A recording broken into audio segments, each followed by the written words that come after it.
Notre liberté s'arrête. Où commence la tienne? Le jour viendra où la tienne s'arrêtera. Redevons les bras. Unissons nos mains. Marchons sur le même chemin. Unissons nos destins. Pour que nous mangeons à notre faim. Quand on sort la terre du burin.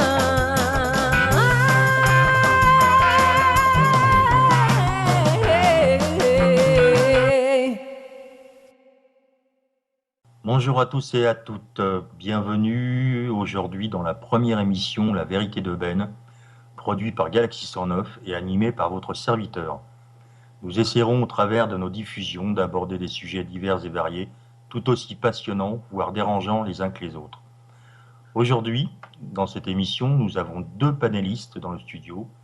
J'ai nommé Vénère et Licorne. Si vous aussi voulez participer, inscrivez-vous sur notre site, ici Galaxy 109. Aujourd'hui, nous allons aborder un sujet qui a retenu mon attention. Non pas sur les migrants, les pauvres, ils ne sont en rien responsables de notre politique extérieure qui nous les ramène à l'intérieur, ni sur la qualité de la chemise de ce monsieur d'Air France, mais d'un courant de pensée qui circule depuis un moment sur les réseaux sociaux, pensée véhiculée sans prendre l'avion, des gens qui perdent leur chemise tous les jours. J'ai l'impression que vous êtes d'extrême gauche et que vous acquiescez le fait qu'un dirigeant se fasse malmener. D'accord avec vous, monsieur Vénère, aucunement. Par contre, je suis extrêmement motivé, comme d'autres, pour que les choses changent et que pour tous, nous ayons un accès à la vérité. Mais ne rêvons pas, si les partis politiques en étaient capables, cela se saurait depuis longtemps, donc je n'aurais pas en doute le goût vestimentaire de ce monsieur, ni la couleur de sa chemise qui a pu irriter ces syndicalistes, car nous savons, vous comme moi, enfin je l'espère, que c'est un faux problème pendant qu'on parle de cela. On évite les choses principales. Et surtout, il faut se dire qu'avec notre Constitution, il a perdu sa chemise. Avant la Constitution, il aurait perdu sa tête. Il faut relativiser. Je vous entends déjà me dire comment les gens pensent. Mais oui, messieurs, dames, cela se nomme l'éveil. Tout comme moi, nous sommes nombreux à ressentir le moindre courant d'air dans le frontement, fût-il démocratique. Il ne faut pas s'étonner qu'après des décennies d'influence par le tube cathodique et le biais de programmes merdiques, pensant tout bonnement que nous avions le QI d'une huître à marée basse non oxygénée, nous ayons enfin envie de respirer. À force de gaver le peuple d'émissions comme les anges de la télé-réalité, il ne faut pas s'étonner de prendre un coup d'aile dans la tronche. Bref, je m'égare. Revenons à nos moutons, c'est-à-dire le peuple. Le peuple gronde, ce n'est pas nouveau, déjà à une époque pas si reculée, et monarchistes d'Action française avaient pour parole de refrain « La France bouge et le Ouah rouge, assez de trahison ». Bref, je m'égare, revenons à nos moutons, c'est-à-dire le peuple. Le peuple gronde, ce n'est pas nouveau, déjà à une époque pas si reculée, les monarchistes d'Action française avaient pour parole de refrain « La France bouge et le Ouah rouge, assez de trahison ». Le mot est lâché, trahison. Il faut croire qu'ils ont été écoutés, car la trahison, devrais-je dire, haute trahison, a été retirée pour nos élus. Ne nous étonnons pas après de l'ampleur du mécontentement. Coluche disait, dites-moi de quoi vous avez besoin, je vous expliquerai comment vous en passer. C'est justement un des points soulevés aujourd'hui, comment se passer d'un président de la République avec le système électoral en place. Pour cela, je vais vous parler non pas d'un programme, cela fait campagne et tout de suite élection, mais d'un mouvement qui prend de l'ampleur sur le net. D'ailleurs, il n'est pas le seul, parce qu'en ce moment, c'est catastrophique. Catastrophique. C'est une bonne chose que les gens on vienne à se réveiller, mais je veux dire, ça prend quand même de l'ampleur. Donc, c'est le but de cette émission, de faire connaître un peu ces mouvements de contestation. Donc, j'ai nommé Le peuple se soulève. Alors, pour ceux qui seraient longs à la détente et accrochés à une certaine idéologie basée sur la théorie du je m'en mets plein les poches, vous faites carrément fausse route. Pareil pour ceux qui ne résideraient pas sur la Terre, mais chez les bisounours, je me vois dans l'obligation d'éclaircir ce point. Une campagne politique coûte cher. Elle est financée par ceux qui ont de l'argent et qui ont intérêt à se maintenir coûte que coûte en place. Peu importe le candidat et le parti, ils le financent. D'où l'intérêt de la revendication de ce mouvement, et de bien d'autres, car il y en a d'autres, de demander que la Constitution soit respectée et que la nation soit gérée par le peuple et pour le peuple, et non par une personne et les lobbies. Voyons ensemble les revendications du mouvement Le peuple se soulève. Dans leur tract, il est question, dans un premier point, d'une vraie démocratie. un référendum d'initiative populaire, une assemblée constituée de citoyens tirés au sort, une nouvelle constitution française écrite par le peuple. Deuxième point, une sixième république, afin de supprimer la corruption, les abus de pouvoir, la non-séparation des pouvoirs, les conflits d'intérêts, le pouvoir de l'oligarchie qui ne représente pas le peuple. Troisième point, notre souveraineté, afin de retrouver notre pouvoir de décision face aux organisations lobbyistes qui sont l'Union européenne, le Fonds monétaire international et la Banque centrale européenne. Un référendum sur la sortie de l'Europe, article 50, sera proposé aux citoyens si la CEE ne veut pas entendre le peuple français. Un autre point, l'état de nécessité. Non au remboursement de cette dette publique illégitime qui a assouvi le peuple et la finance. Le droit international stipule qu'un État n'est pas obligé de rembourser sa dette si le fait de remplir ses obligations implique de trop grands sacrifices à sa population. Les droits humains sont supérieurs aux droits des créanciers. Ça, c'est super important. Enfin, comme le reste d'ailleurs. Enfin, abolition des lois. Loi Rothschild de 1973, article 104 du traité de Maastricht, article 123 du traité de Lisbonne, la nationalisation des banques et le retour à l'emprunt via la Banque de France sont indiscutables et non négociables. Bien sûr, une réforme complète des institutions françaises, du gouvernement, du Sénat, du Parlement et de la justice.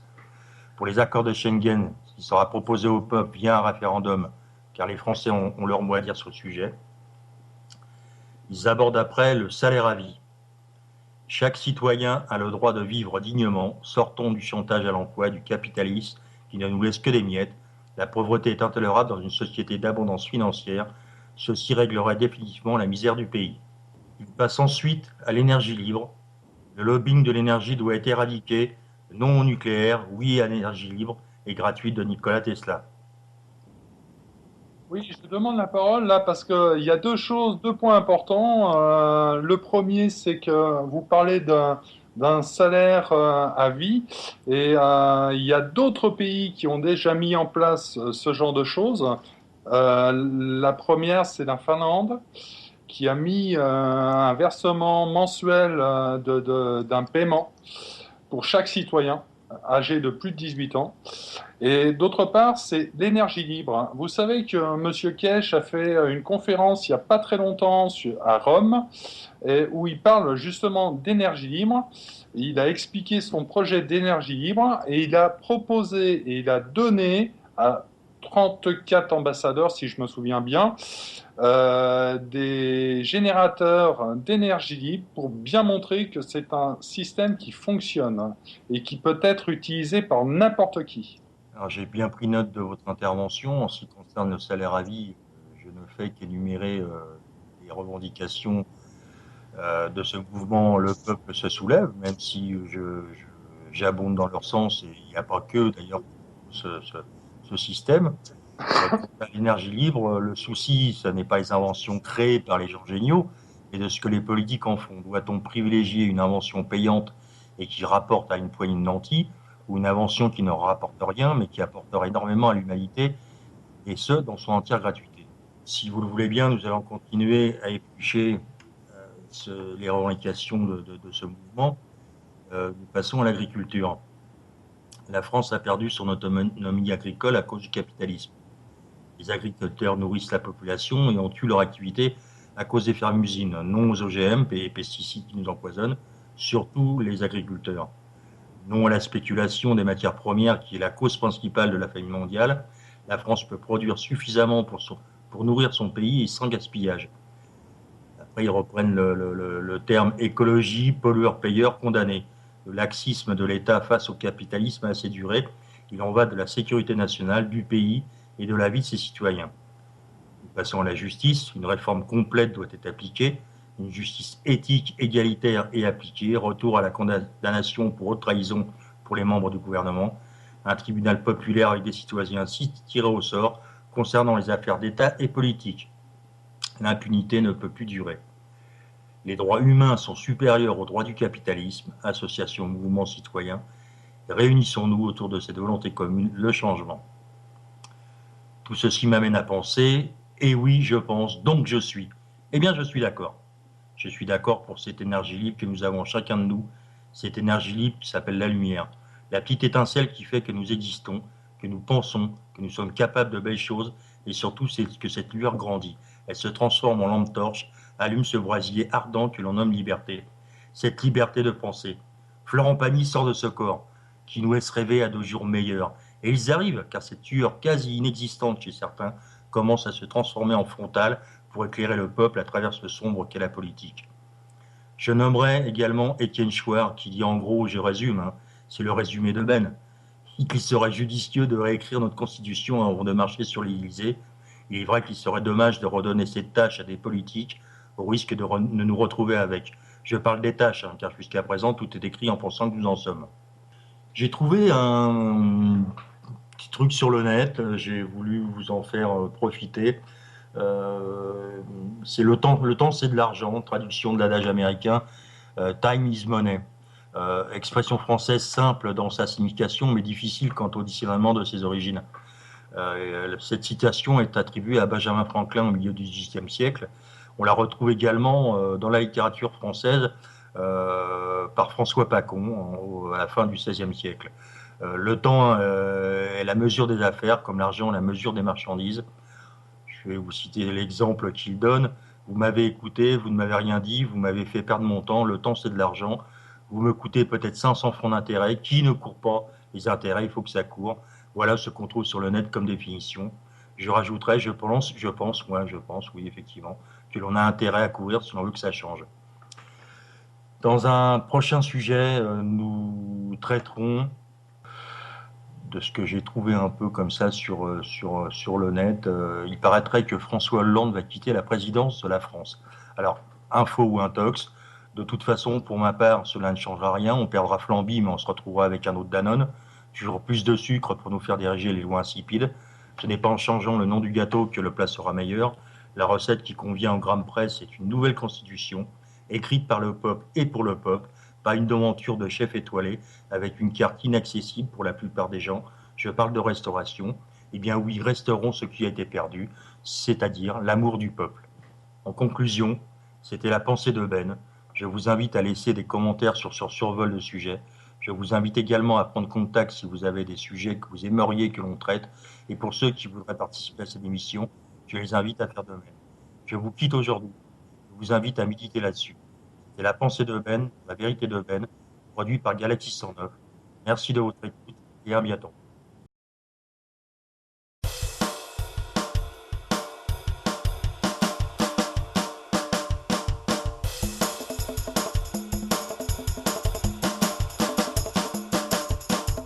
Notre liberté s'arrête, où commence la tienne?